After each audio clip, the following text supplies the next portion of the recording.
AMC's market activity exhibits a number of intriguing trends. Investors are keeping a careful eye on the following. AMC is still one of the most talked about stocks in the retail community, and fresh information keeps encouraging investors to reconsider the current climate around the business, future box office catalysts, institutional accumulation, odd market readings, and changing attitude in the larger stock landscape have all contributed to the discourse becoming louder once more. Although none of this ensures a particular result, it is worthwhile to look at the trends that are developing in these areas because they influence how retail investors view AMC's future.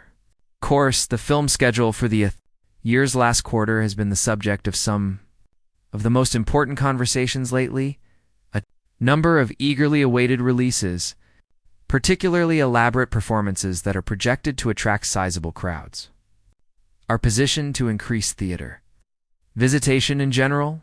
Discussions in the community point out that these releases might boost industry earnings. And as AMC is one of the biggest exhibitors, it stands to gain. The reasoning is straightforward.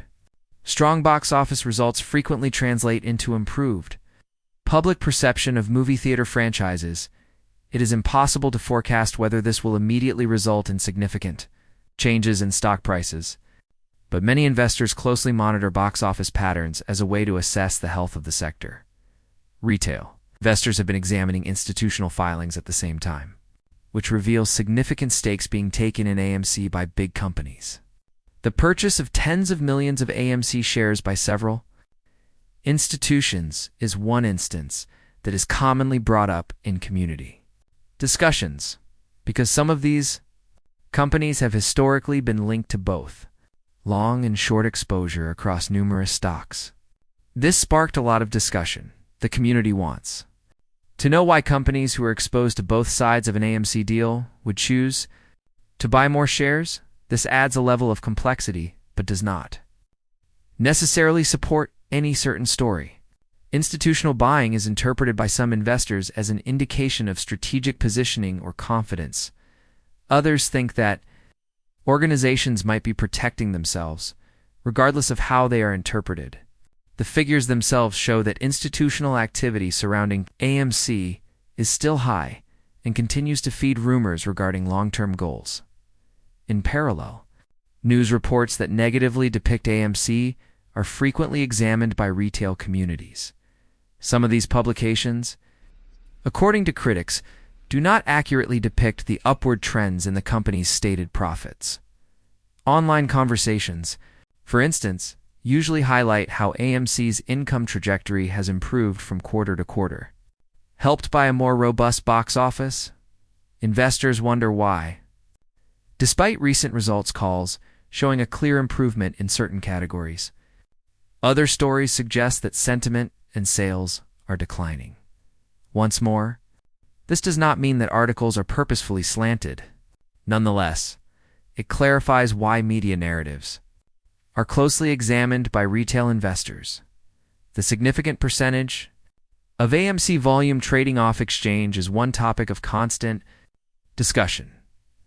This describes transactions that are carried out via alternative systems and outside of conventional lit exchanges. AMC is not the only company with off-exchange volume. Although it occurs with many stocks, AMC's off-exchange percentage has frequently been noticeably higher. Such routing may have an effect on price discovery, according to retail investors' theories.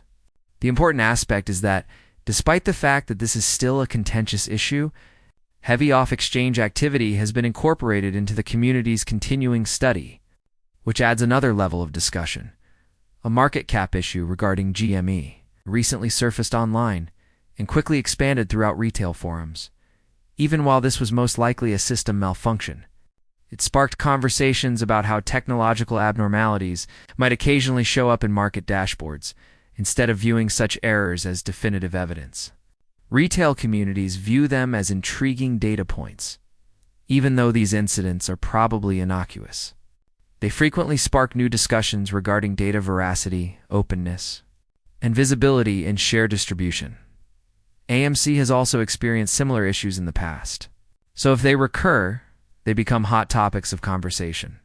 Additionally, When news broke about several equity reporting problems in a short amount of time, new data from the CAT Unified Audit Trail system attracted notice.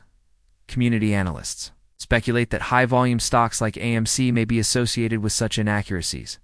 For retail investors, it matters that these data points support the notion that the market structure is complex and that transparency is still a topic of constant discussion. Even though these interpretations are still purely hypothetical, investors' interpretations of AMC's circumstances are also influenced by broader economic data. Recently, the Fear and Greed Index moved into the high fear range. In the past, retail analysts have seen that market volatility can occasionally be preceded by great fear. Some closely followed equities have historically had erratic movements during these periods.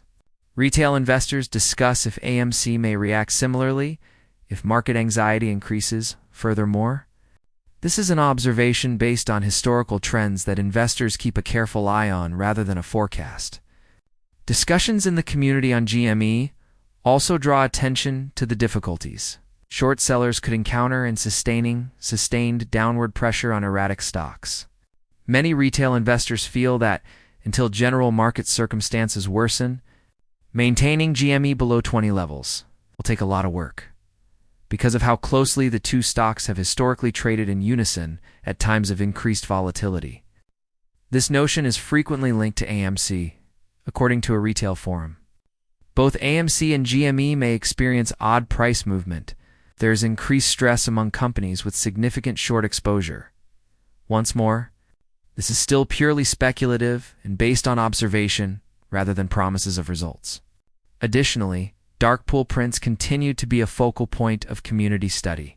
For instance, a sizable dark pool report linked to GME that was worth tens of millions of dollars sparked a lot of discussion around placement. These prints are seen differently by retail cultures.